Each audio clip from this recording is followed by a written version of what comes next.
अपने अनुग्रह करने वाले परमेश्वर के वचन की ओर आज हम देखेंगे। गिनतियों की पुस्तक उसका 21 अध्याय उसके 4 से लेके 6 पद तक।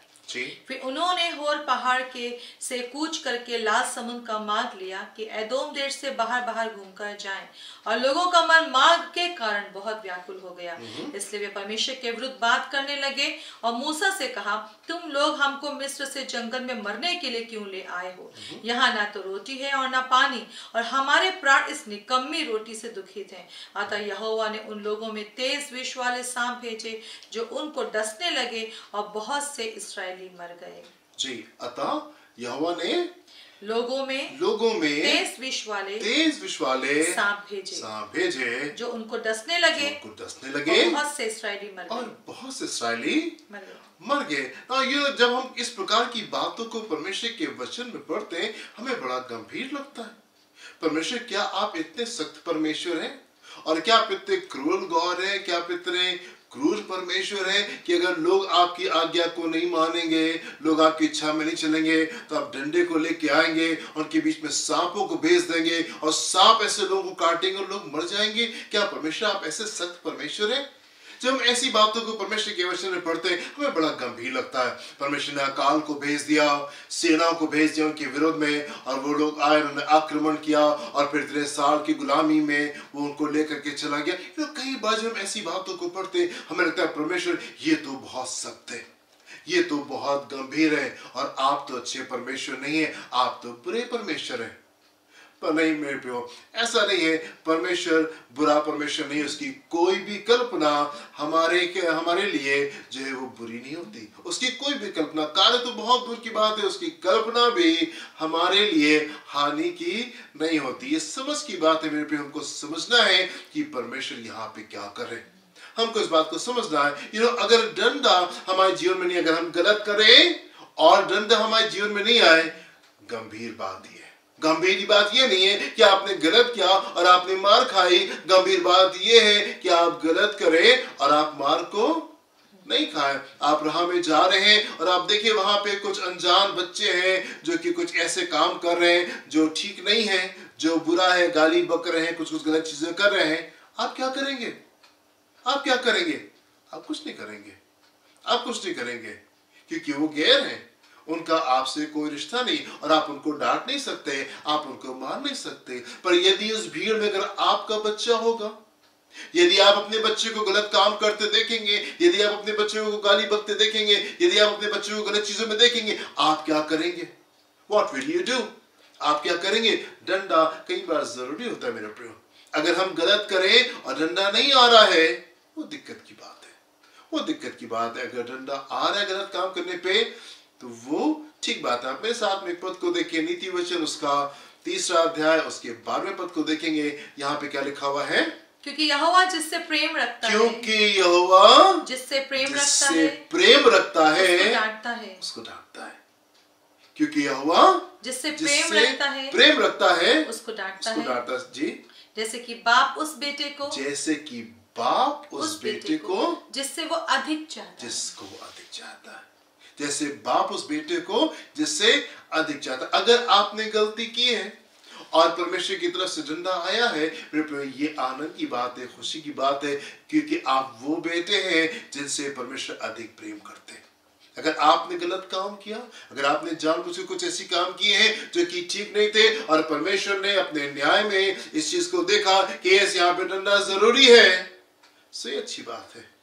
ये अच्छी बात है, क्योंकि परमेश्वर हमसे अधिक प्रेम करते हैं। परमेश्वर जिस बेटे को प्यार करते हैं उसको ताड़ना भी देते हैं, उसको ताड़ना भी देते हैं। यहाँ पे परमेश्वर ने सांपों को भेज दिया, इसलिए नहीं कि परमेश्वर से नफरत करते थे और परमेश्वर को सजा देना मांगते थे, इसलिए कि परमेश्वर चाहते थे कि ये वापस आने पाए, ये अपने पापों को समझे और ये वापस आने पाए। और हम एग्जैक्टली इसी चीज को होते हुए देखते हैं। हम देखते हैं जब सांप आए, जब सांपों ने काटना शुरू किया, लोगों ने पश्चाताप किया और वो मूसा के पास में आते हैं और मूसा से कहते हैं हमने गलत किया है, हमने परमेश्वर के विरोध में बोला, हमने तुम्हारे विरोध में बोला, और प्लीज हमारे लिए प्रार्थना करो, हमारे लिए प्रार्थना करो ताकि परमेश्वर सांपों को हमारे बीच से निकाल दे।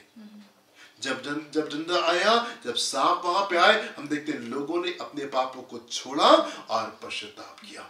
सो मेरे प्रिय, जब कभी भी आप ऐसी चीजों को परमेश्वर के वचन में पढ़े, आप ये मत सोचे परमेश्वर आप तो कितने बुरे हैं, आप तो कितने सख्त हैं, आप तो कितने क्रूर हैं। नहीं मेरे प्रिय, यहाँ पर भी हम परमेश्वर की मोहब्बत को देखते हैं, यहाँ पर भी हम उसको प्रेम को देखते हैं कि वो प्रेम से अपने सही न्याय में उन चीजों को हमारे जिम्मे लेके आता है, ताकि किसी तरीके से हमको अपने पास में खींच ले पाए।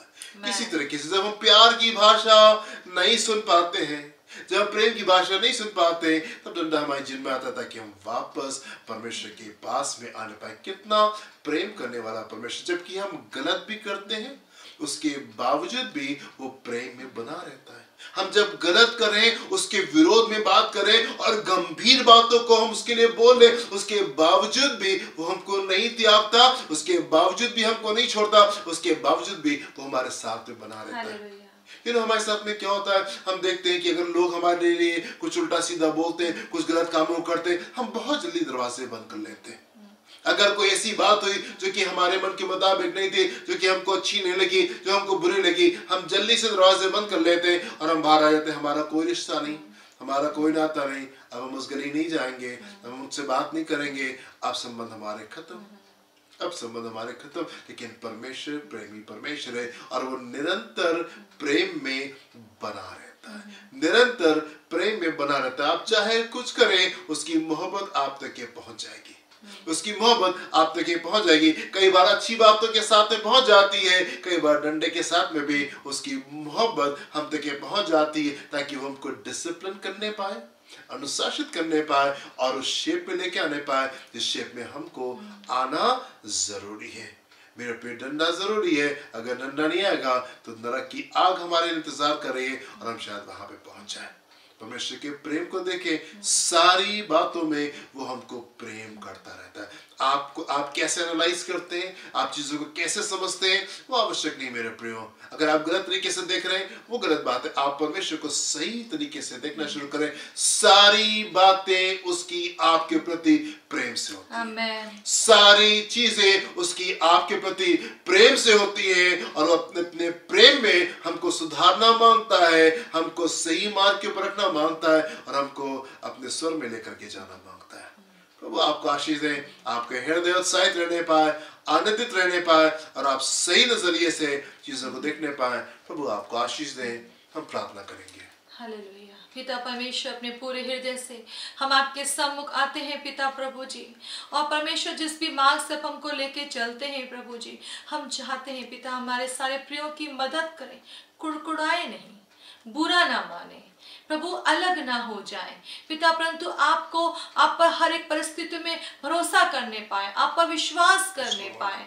प्रभु प्लीज आप मेरे लोगों की सहायता करें, हम सबकी मदद करें। वो जो नजरिया जो आपका हमारे अंदर होना चाहिए परिस्थितियों को देखने का, वो हमारे अंदर आने पाए, ना कि प्रभु हम तिरस्कार से भर जाए, हम अपमान से, गुस्से से, निराशा से भर जाए। वो अब हम सबकी मदद करें, निरंतर वो करने के लिए जो आपकी दृष्टि में सही है। प्रभु जी आप मदद करें, खास से हमारे लोगों के होठों पर पहरा बैठाएं, ताकि इस होठों से वो बातें निकले जो आपके होने के कारण कि हम आपके बच्चे हैं वो नजर आने पाए। प्रभु आप सहायता करें ताकि हम हर एक जन जो प्रभु इस मार्ग में बढ़ रहा है वो कनान तक पहुंच सके, वायदों को प्राप्त कर सके। प्रार्थना को प्रभु यीशु के नाम से मांगते हैं।